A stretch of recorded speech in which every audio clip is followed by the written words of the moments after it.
दोस्तों welcome back to GK master classes. कैसे हैं आप सब लोग? आई होप आप सभी ठीक होंगे। तो आज हम सीरीज स्टार्ट करने जा रहे हैं GK with special reference to Jammu and Kashmir, जो फीमेल सुपरवाइज़र में 20 मार्क्स का है। 20 मार्क्स जो है कवर करता है। और पटवारी में भी ये ऑलमोस्ट वहाँ पे तो अलग अलग है। जम्मू कश्मीर का अलग है 20 मार्क्स, और बाकी जीके जो है वो अलग है 20 मार्क्स, लेकिन हेल्प दोनों जगह करेगा। और बाकी भी जितने जेके एसएसबी के द्वारा एग्ज़ाम होते हैं तो उन सब में ये बहुत ज़्यादा हेल्प करने वाला है। तो टारगेट रहेगा हमारा कि हम इस पे ऑलमोस्ट 5 टू 6 जो है वो लेक्चर प्रोवाइड करें। और आपका एक मॉक यहाँ से हो जाएगा 20 मार्क्स का, और आप अटेम्प्ट करिए और कमेंट सेक्शन में स्कोर अपना ज़रूर मेंशन करिएगा, ठीक है? आपके कितने ठीक होते हैं। और ये मोस्टली जो हमने बनाया है, इसमें सारे कंपोनेंट कवर किए हैं जितने भी मेंशन हैं 20 मार्क्स में। चाहे वो फिजियोग्राफी ऑफ इंडिया हो, drainage, climate, demography, current affair, Jammu Kashmir का, जेएंडके रीऑर्गेनाइजेशन एक्ट, ये सारी चीज़ें जो हैं वो कवर की हैं। तो आपसे रिक्वेस्ट है आप वीडियो को एंड तक वॉच करें, बिल्कुल भी स्किप मत करिएगा। और इसके साथ हम एक्स्ट्रा इन्फॉर्मेशन हर एक ऑप्शन को डिस्कस करेंगे। आपके 20 मल्टीप्लाई बाई 4 आप कर लें तो आपके ऑलमोस्ट 80 क्वेश्चन जो है 80 आप न्यू चीज़ें यहाँ पे सीखेंगे, ठीक है? तो चलिए स्टार्ट करते हैं। आज का हमारा फर्स्ट क्वेश्चन है, रिक्वेस्ट है जो भी दोस्त चैनल पे न्यू है तो चैनल को सब्सक्राइब कर लें, बेल आइकन को प्रेस कर लें। चलिए स्टार्ट करते हैं। फर्स्ट क्वेश्चन है, which moment help to unite Hindu and Muslims, ठीक है? एक मोमेंट हुई थी, हिस्ट्री का क्वेश्चन है ये। और ये मूवमेंट जो है ऑलमोस्ट 1990 में हुई थी, 1919 में। और इस मूवमेंट ने हिंदू और मुस्लिम को यूनाइट किया था, ठीक है? एक ऐसा अपॉर्चुनिटी दी थी। तो ये कौन सी मूवमेंट है? ऑप्शन है non cooperation movement, Khilafat movement, civil disobedience movement, all of the above. तो बताएं राइट आंसर क्या रहने वाला इसका? इसका जो राइट आंसर है दैट इज़ खिलाफत मूवमेंट। अब एग्ज़ाम में देखिए एक्स्ट्रा इन्फॉर्मेशन, एक्स्ट्रा पॉइंट भी मैं यहाँ बता देता हूँ, तो आप उनको नोट डाउन कर लीजिए। आपको रिवीजन अच्छे से हो जाएगी, आप सिर्फ सुनते जाइए, ठीक है? आराम से। खिलाफत मूवमेंट जो है वो अली ब्रदर्स ने चलाई थी, ठीक है? अली ब्रदर्स। अब पूछा जाए कौन से Ali brothers? Shaukat Ali and Mohammad Ali and Shaukat Ali, दो ब्रदर थे, इन्होंने चलाई थी। अब क्यों चलाई थी? क्योंकि जो ऑटोमन एम्पायर थी, दैट इज़ टर्की, उस पे एक ट्रीटी जो है वो साइन की गई थी। उसको कुछ उनके खलीफा की पावर्स का मसला था, तो ये उसके खिलाफ में स्टार्ट की थी, ठीक है? ठीक है, बाकी अगर हम बात करें नॉन कॉपरेशन मूवमेंट किसने स्टार्ट की थी, ये भी पूछा जाता है एग्ज़ाम में। इंपॉर्टेंट है क्योंकि आपके सेक्शन में हिस्ट्री मेंशन है, और स्पेशली जितने भी नेशनलिस्ट मूवमेंट्स हैं वो इम्पॉर्टेंट है। तो ये 1920 में स्टार्ट की थी किसने? गांधी जी ने, ठीक है? और 1922 में चौराई चौरा इंसिडेंट्स की वजह से इसको गांधी जी ने कॉल्ड ऑफ कर दिया था, ठीक है? सिविल डिसोबीडियंस मूवमेंट भी गांधी जी ने चलाई थी, ठीक है? ऑलमोस्ट 1928, ठीक है? और 1930 में, ठीक है? तो ये सारी मूवमेंट्स जो है ना, non cooperation movement, civil disobedience movement, एक क्विट इंडिया मूवमेंट, ये गांधी जी ने चलाई थी। और खिलाफत मूवमेंट जो है ये ऐसी मूवमेंट थी जिसमें गांधी जी भी पार्टिसिपेट किया था, और इसमें हिंदू और मुस्लिम दोनों यूनाइट हुए थे, ठीक है? नेक्स्ट है इंपॉर्टेंट क्वेश्चन, और ये क्वेश्चन एग्जाम में पूछा हुआ है। द्री festival is celebrated in which state of India? जो द्री फेस्टिवल है ये कौन सी स्टेट में सेलिब्रेट किया जाता है? ऑप्शन है अरुणाचल प्रदेश, उड़ीसा, नागालैंड या आसाम। तो बताएं राइट आंसर क्या रहने वाला है? इसका जो राइट आंसर है दैट इज अरुणाचल प्रदेश, ठीक है? ऑप्शन नंबर ए, ठीक है? द्री फेस्टिवल कहाँ सेलिब्रेट किया जाता है? ये एक एग्जाम में क्वेश्चन पूछा हुआ था, मुझे अभी याद नहीं है, लेकिन क्वेश्चन इंपॉर्टेंट है, ठीक है? तो नागालैंड में कौन सा है? हॉर्नबिल, ठीक है? याद रखना है, रिसेंटली जो एग्ज़ाम हुआ था वहाँ पे पूछा गया था, ठीक है? हॉर्नबिल फेस्टिवल जो सेलिब्रेट किया था दैट इन नागालैंड में, ठीक है? आसाम की एक डांस है, folk dance, that is Bihu, ठीक है? तो ये चीज़ें याद रखना। नेक्स्ट क्वेश्चन है, which river is also known as sorrow of Orissa, ठीक है? सॉरो ऑफ उड़ीसा किसे कहा गया है, किस रिवर को कहते हैं? ऑप्शन है कोसी रिवर, महानदी रिवर, दामोदर या गोदावरी। तो बताएं इसका राइट आंसर क्या रहने वाला है। इसका जो राइट आंसर है दैट इज़ महानदी, जो सारो ऑफ उड़ीसा, क्योंकि महानदी डिफरेंट वहाँ पे फ्लड्स वगैरह जो है, फ्लड्स की वजह से बहुत सारी प्रॉपर्टी, बहुत सारे लोगों को जो है प्रॉब्लम झेलनी पड़ती हैं, तो इस वजह से इसको सारो ऑफ उड़ीसा कहते हैं। वैसे ही बाकी रिवर्स भी हैं, जैसे दामोदर है, तो इसे क्या कहते हैं, दामोदर रिवर को सॉरो ऑफ बंगाल। ठीक है, तो ये चीज़ें याद रखना है। एक क्वेश्चन के साथ साथ मैं कोशिश करूँगा ऑप्शन भी वैसे ही डाले हैं जो आपको हेल्प करे आपकी रिवीजन, कम टाइम में ज़्यादा चीज़ें आप सीख सको। ठीक है, तो सॉरो ऑफ अगर बंगाल की बात करें तो किसे कहते हैं, दामोदर। महानदी को क्या हुआ, गोदावरी को क्या कहते हैं, दक्षिण गंगा भी कहते हैं और विद गंगा भी इसे कहते हैं। ये क्वेश्चन भी जीके जो फाइनेंस एसआई का पेपर हुआ था उसमें पूछा था, विद गंगा किसे कहते हैं, दैट इज गोदावरी। ठीक है, कोसी किसे कहते हैं, सारो ऑफ बिहार। ठीक है, सारो ऑफ बिहार। तो ये सारे इंपॉर्टेंट हैं, इसलिए ऑप्शन भी मैंने वैसे ही डाले हैं, सो दैट आपको रिवीजन जो है वो अच्छे से हो जाए। ठीक है, चलें नेक्स्ट। नेक्स्ट क्वेश्चन है, which of the following is the oldest mountain range in India. ठीक है, इंडिया में ओल्डेस्ट माउंटेन रेंज जो है वो कौन सी है। ऑप्शन है हिमालयाज, अरावलीज, हिमाद्री, पूर्वांचल। तो बताइए राइट आंसर इसका क्या रहने वाला है। देखिए, अगर हम हिमालय की बात करें तो ये न्यू फोल्ड माउंटेन रेंज है। ठीक है, फोल्डेड माउंटेन रेंज है। ठीक है, न्यू फोल्डेड माउंटेन रेंज है।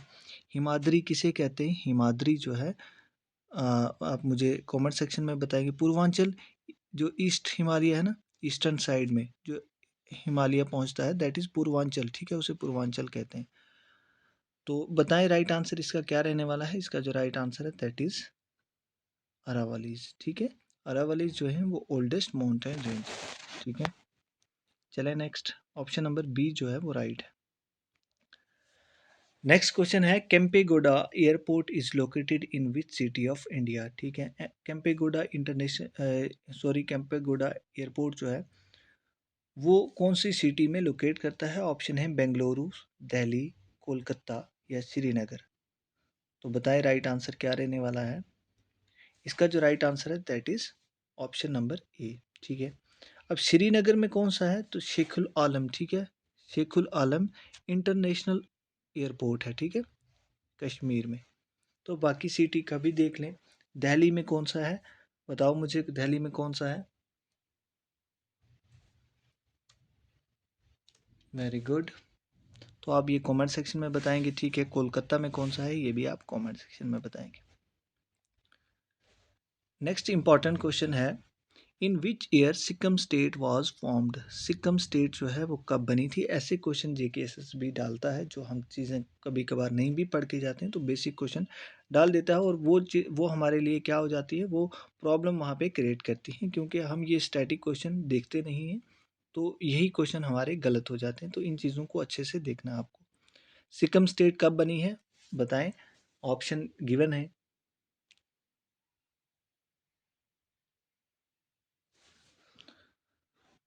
तो इसका जो right answer that's option number B 1975 में। ठीक है, अब बाकी ये डेट क्यों इंपॉर्टेंट नहीं, क्यों मैंने यहाँ पे लिखी हैं, कोई भी ऑप्शन आपका फालतू नहीं होगा। इस ईयर को हरियाणा जो है वो स्टेट बनी थी। ठीक है, 1987 को गोवा स्टेट बनी थी। ठीक है, और 2014 में आपको पता होगा तेलंगाना आंध्र प्रदेश से अलग करके बनाया था। ठीक है, तो ये सारी डेट्स जो हैं वो इम्पॉर्टेंट हैं, और इसका जो राइट आंसर था that is option number B. दोस्तों, सेशन कैसा लग रहा है आप लाइक करके बताएं और कमेंट भी कीजिएगा।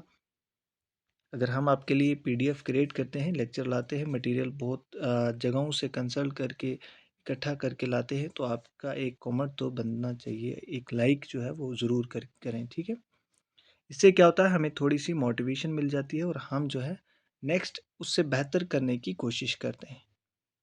अगर आपका रिस्पॉन्स अच्छा नहीं रहता है तो हम भी डिमोरलाइज्ड होते हैं, हमें भी डिमोटिवेट हो जाते हैं कि शायद हमारा कंटेंट जो है वो अच्छा नहीं लग रहा है। तो ये चीज़ें आपसे आपके लाइक और कमेंट हमें दिखाती हैं।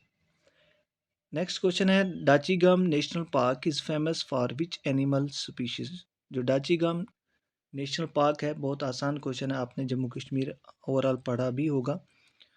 तो किसके लिए फेमस है? ऑप्शन देखिए, कश्मीरी स्टैग हंगुल, सर्वस एलाफस हंगुला, या all of the above.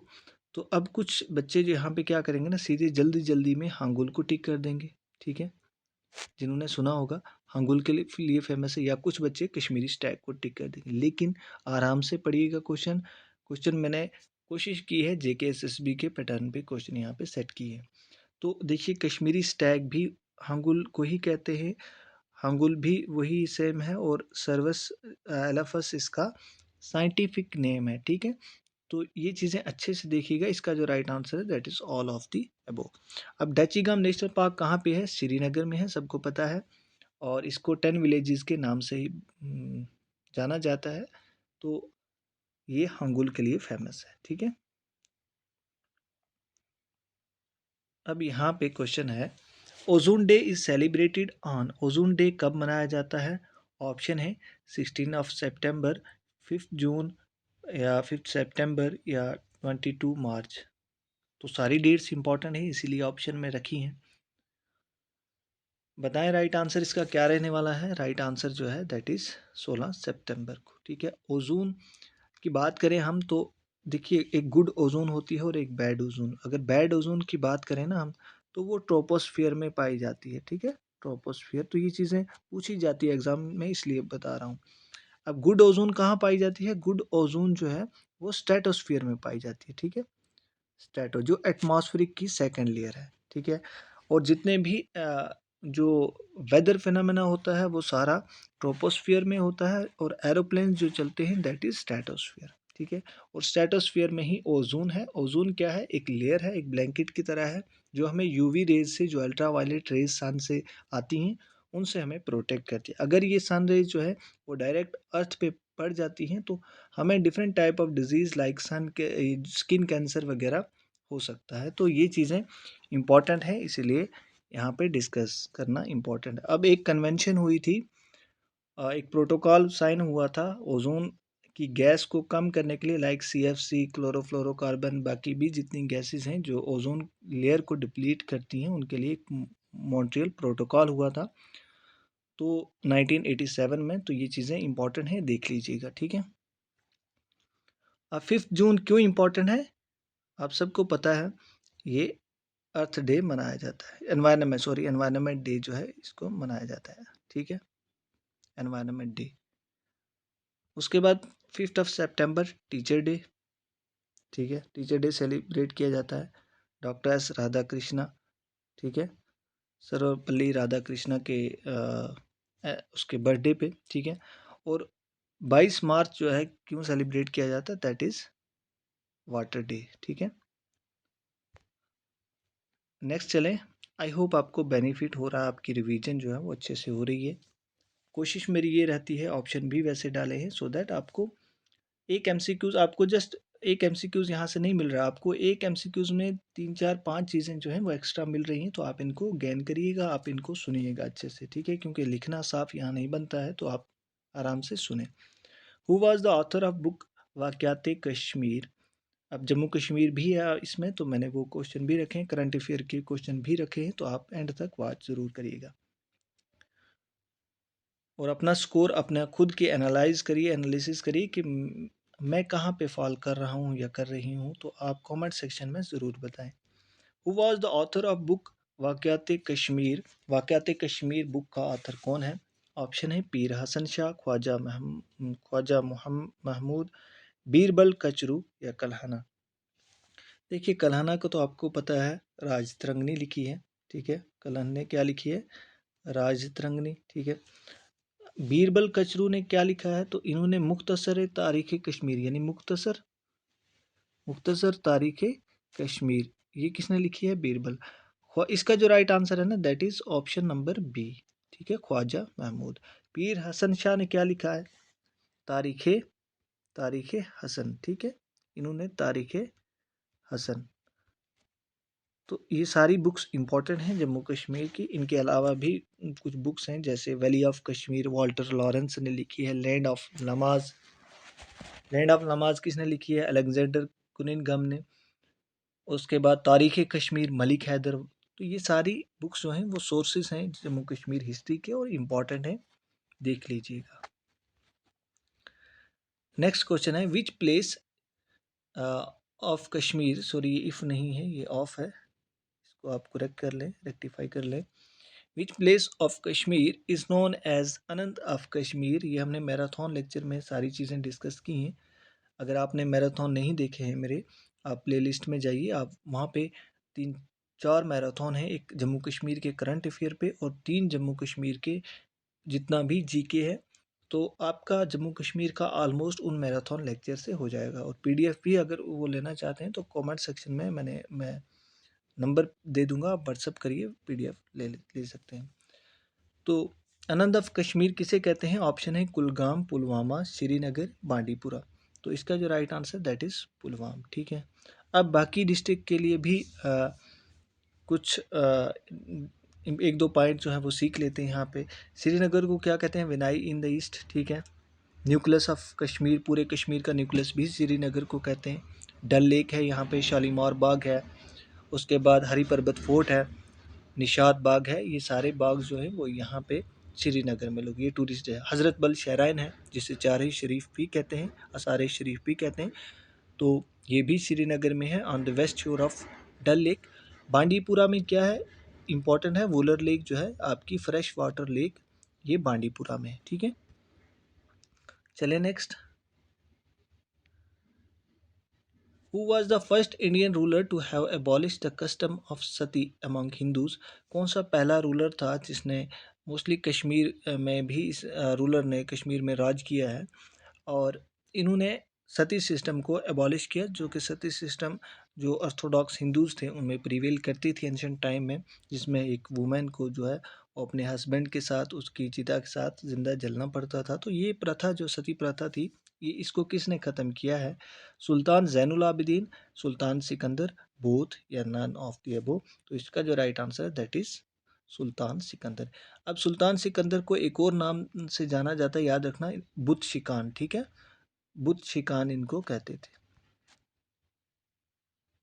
Zainul Abidin को किस नाम से? इनको बडशाह भी कहते हैं क्योंकि ग्रेट रूलर थे, बहुत अच्छे। इनके टाइम में राजरंगनी पैटर्नाइज हुई थी, इसकी ट्रांसलेशन हुई थी पर्शियन में, इंग्लिश में। तो इन्होंने एक ज़ैना कदल ब्रिज भी बनाया था, वुडन ब्रिज, ज़ैना लिंक आइलैंड भी बनाया था। तो ये ज़ैनुल आबिदीन के टाइम को बहुत अच्छा पीरियड जो है कश्मीर हिस्ट्री में माना जाता है। नेक्स्ट क्वेश्चन है who has inaugurated Atal Setu India longest sea bridge. ये करंट अफेयर का क्वेश्चन है क्योंकि आपके सिलेबस में करंट अफेयर मेंशन है नेशनल और इंटरनेशनल लेवल का। तो यहाँ करंट अफेयर का क्वेश्चन रखें एक दो मैंने। तो बताएं अटल सेतु जो लॉन्गेस्ट ब्रिज है इंडिया का, ये कहाँ, जो सी ब्रिज, लॉन्गेस्ट सी ब्रिज है, ये चीज़ याद रखना, सी ब्रिज। तो ये किसने इनागुरेशन की इसकी? पीएम नरेंद्र मोदी। अब कुछ जो हैं बच्चे वो कंफ्यूज हो सकते हैं क्योंकि नितिन गडकरी जो हैं वो आपके रोड ट्रांसपोर्ट मिनिस्टर हैं, रोड के मिनिस्टर हैं। अमित शाह जो हैं वो आपके होम मिनिस्टर हैं, सबको पता होगा। राजनाथ सिंह जो हैं वो आपके डिफेंस मिनिस्टर हैं। ठीक है, तो ये इनागुरेशन जो है वो पीएम नरेंद्र मोदी जी ने की है। ठीक है, और ये कहाँ पे है अटल सेतु? ये मुंबई को नवी मुंबई से कनेक्ट करता है और 6 लेन है। कितनी लेन्स हैं इसमें?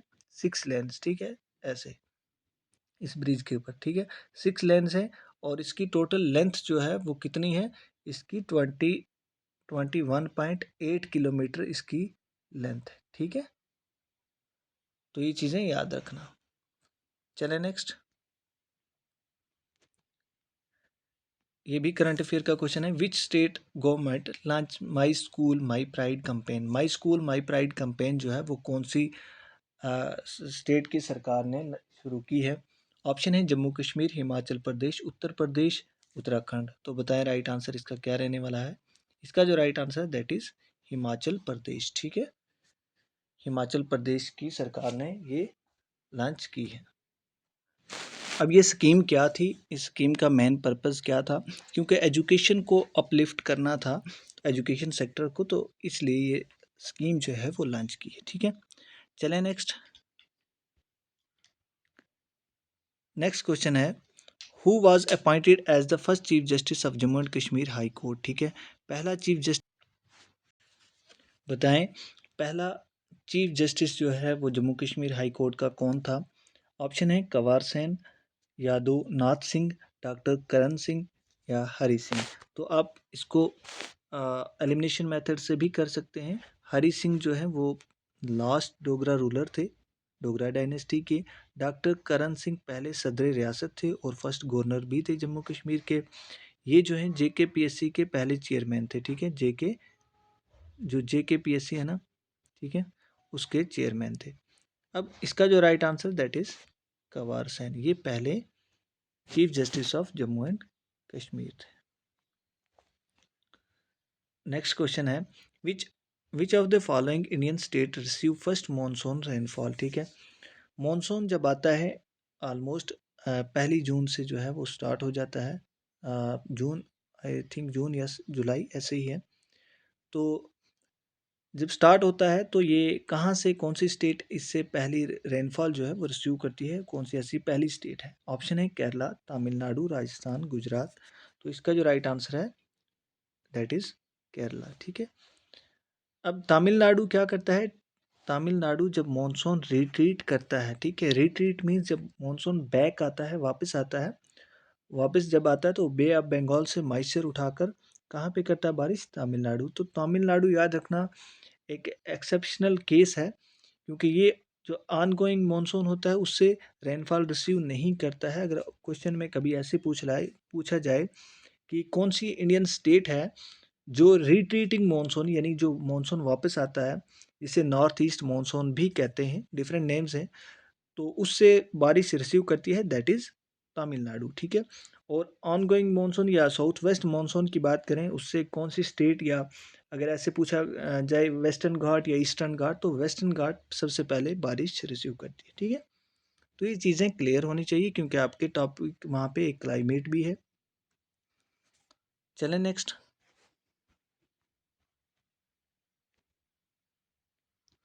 नेक्स्ट क्वेश्चन है, who among the following was not a member of drafting committee of the constituent assembly. इनमें से जो ड्राफ्टिंग कमेटी थी कॉन्स्टिट्यूएंट असेंबली की, तो उसका मेंबर नहीं था, कौन सा नहीं है, नॉट पूछा है कि NG Iyengar, KM Munshi, BN Rao, Mohammad Sadulla. तो बताएं इसका राइट आंसर। इसका जो राइट आंसर है दैट इज BN राव। ठीक है,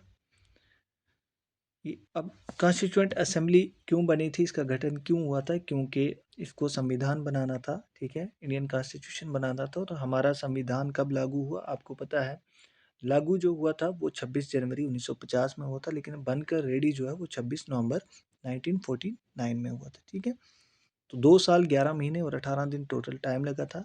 और father of Indian constitution doctor BR Ambedkar को, इस पर हमने सेपरेट वीडियो बनाई है, प्लेलिस्ट में आप जाकर देख सकते हैं।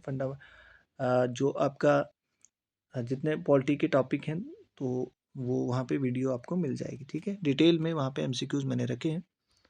तो देखिए इसका जो right answer that is option number C, BN Rao. ठीक है, ये मेंबर नहीं थे। नेक्स्ट क्वेश्चन है, इंपॉर्टेंट है, which part of Indian constitution deal with fundamental rights. अब हमारे यहाँ पे जो इंडियन कॉन्स्टिट्यूशन है उसमें आर्टिकल्स हैं, पार्ट्स हैं और शेड्यूल्स हैं। तो यहाँ पे पार्ट्स की बात की गई है, कौन सा पार्ट जो है वो डील करता है किससे, फंडामेंटल राइट से, तो दैट इज पार्ट 3। ठीक है, अब पार्ट 2 किससे डील करता है, सिटीजनशिप। ठीक है, जो आपकी सिटीजनशिप है, कैसे नागरिकता मिलेगी, कैसे उसके रूल्स क्या हैं, सारा टाइम पीरियड कितना होना चाहिए, ये सारी चीज़ें वो डिस्कस की हैं पार्ट 2 में। पार्ट 4 जो है वो आपका जो directive principle of state policy है, DPSP, और फंडामेंटल ड्यूटीज़ वगैरह ये इससे डील करता है। पार्ट 3 जो है वो फंडामेंटल राइट्स है। ठीक है, कितने फंडामेंटल राइट्स हैं, 6 फंडामेंटल राइट हैं, जैसे राइट टू इक्वलिटी, जिसमें इक्वल बिफोर लॉ है, इक्वल प्रोटेक्शन, ये सारी चीज़ें हैं, अनटचेबिलिटी है वगैरह। तो वहाँ पे हम डिटेल में यहाँ पे डिस्कस नहीं करेंगे। Which of the following committee recommended inclusion of fundamental duties कौन सी कमेटी ऐसी बनाई गई थी जिसने रिकमेंड किया था कि फंडामेंटल ड्यूटीज़ भी होनी चाहिए? पहले फंडामेंटल ड्यूटीज़ नहीं थी, याद रखना, लेकिन बाद में इनको इंक्लूड किया था। लेकिन कौन सी कमेटी एसोसिएटेड है? बताइए राइट आंसर। इसका जो right answer that is Soren Singh committee. ठीक है। बलवंत मेहता कमेटी जो है ना, ये पंचायती राज से एसोसिएटेड है। नेक्स्ट क्वेश्चन है, अब आपके सिलेबस में जे.एंड.के रीऑर्गेनाइजेशन एक्ट भी है, तो मैंने कोशिश की है आपका जिस तरीके से सिलेबस मेंशन है उसी हिसाब से मैंने आपका सेट बनाया हुआ है। ये आपके लिए एक छोटा मॉक टेस्ट भी हो सकता है।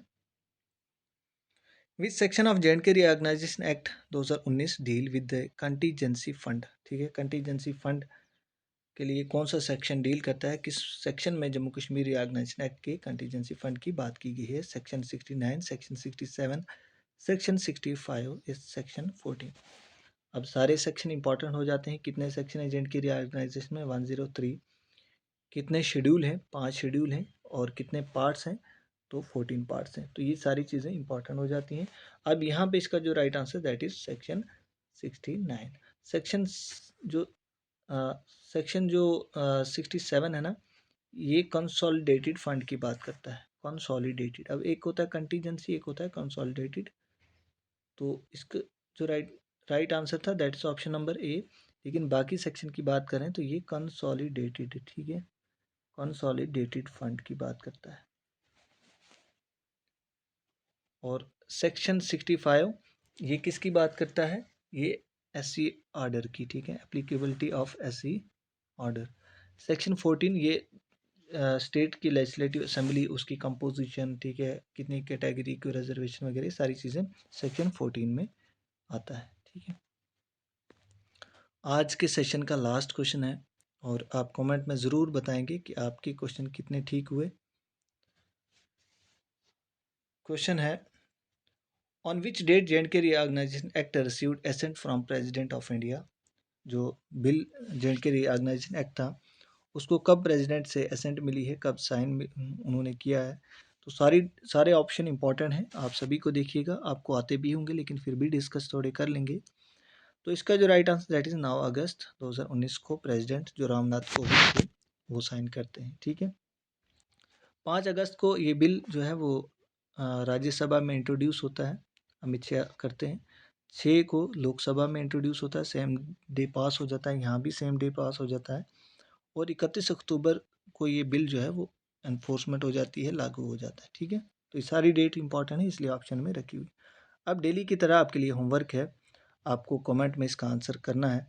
Which river is also known as sorrow of Bihar? हमने ऊपर वीडियो में डिस्कस किया है, आपको कोई दिक्कत नहीं होनी चाहिए। अगर वीडियो देखी है तो आप इसका आंसर कमेंट में, और जब आंसर देते हैं तो आप ऐसे लिखिएगा होमवर्क देन उसका आंसर करिएगा। ठीक है, तो ऐसे जब कमेंट करते हैं तो ऐसा लगता है कि शायद मैंने ऊपर कुछ गलत बोला, तो आप उसको रेक्टिफाई कर रहे हैं। तो आप जब लिखें तो उसका लिख दें नीचे कमेंट में होमवर्क, तो देन उसका आंसर कर दीजिएगा क्या है आंसर। ठीक है, तो दोस्तों आज का सेशन हम यहीं रखते हैं। अगर वीडियो अच्छी लगी तो उसे लाइक करिएगा, कमेंट करिएगा, अपने दोस्तों के साथ शेयर करिए।